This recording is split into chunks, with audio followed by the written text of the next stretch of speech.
Friends இப்போ பார்த்தீங்கன்னா fresh up ஆகிட்டோம். இப்போ சாமி கும்பிட வேண்டியதுதான்.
இப்போ பார்த்தீங்கன்னா 48வது நாள் மண்டல பூஜை மிக சிறப்பாக நடைபெற்றது. நல்ல ஒரு அருமையான தரிசனம் கிடைச்சிது. எல்லாருக்கும் ரொம்ப சந்தோஷமாக இருந்தது.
ஃப்ரெண்ட்ஸ், நம்ம கோவிலில் அன்னதானம் நடந்துகிட்ருக்கு.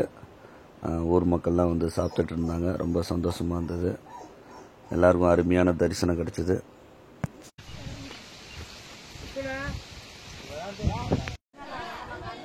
ஃப்ரெண்ட்ஸ், இப்போ எங்கள் கோயில் எங்கே இருக்குன்னா புதுக்கோட்டை மாவட்டம் சேரனூரில் இருக்குது. இது வந்து பார்த்திங்கன்னா எங்கள் அப்பாவோட அப்பா அவங்கெல்லாம் இங்கே தான் வழிபட்டாங்க. அதான் எங்கள் தாத்தாக்கு தாத்தா, எங்கள் அப்பா எல்லோரும் இங்கே தான் வந்து வழிபட்டாங்க. குலதெய்வம். நாங்கள் வந்து பிரான்மலை சங்கிலிகற்பர் போய் வழிபடுவோம், அழகர் போய் வழிபடுவோம். அப்புறம் வந்து எங்கள் பங்காளிங்கெல்லாம் அப்புறம் கண்டுபிடிச்சி இந்த கோயிலை வந்து ஒரு 5 வருஷத்துக்கு முன்னாடி கண்டுபிடிச்சாங்க. ரொம்ப சின்னதாக இருந்தது. இந்த ஊரில் வந்து கோயில் மட்டும் யாருமே எதுவும் பண்ண முடியல. சாமி வந்து யாரையும் வந்து ஆக்கிரமிப்பு பண்ண முடியல கோயிலை. ரொம்ப சின்னதாக இங்கே இருந்தாங்க. அப்புறம் பங்காளிங்க எல்லோரும் சேர்ந்து சிம்பிளாக கட்டி கும்பாபிஷேகம் பண்ணி இன்றைக்கி 48வது நாள் மண்டல பூஜை நடந்தது. கும்பாபிஷேகமும் சிறப்பாக நடந்தது. 48 மண்டல பூஜையும் சிறப்பாக நடந்து அன்னதானம் போயிட்டுருக்கு. கண்டிப்பாக எல்லாருக்காகவும் நாங்கள் வேண்டிக்கிறோம். Love you all. வாங்க ஃப்ரெண்ட்ஸ், நாங்களும் சாப்பிட உட்காந்துருக்கோம். சாப்பாடு போட்டாங்க. சூப்பராக இருக்குது சாப்பாடெல்லாம். வாங்க ஃப்ரெண்ட்ஸ், சாப்பிடுவோம்.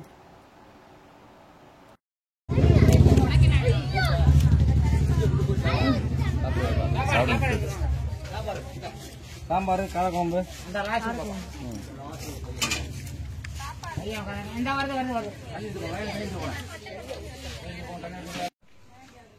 ஃப்ரெண்ட்ஸ் இப்போ பார்த்தீங்கன்னா நம்ம சேரனூரில் நல்லபடியாக குலதெய்வம் கோயில் தரிசனம்லாம் நல்லபடியாக முடிஞ்சுது. இன்றைக்கி வந்து நாடகம் வச்சுருக்காங்க கோயிலுக்கு வந்து பின்னாடி. இங்கே தான் எல்லாம் செட் பண்ணிகிட்ருக்காங்க, ஸ்பீக்கர் பாக்ஸ் எல்லாம். நைட்டு ஒரு 10 மணிக்கு நாடகம்.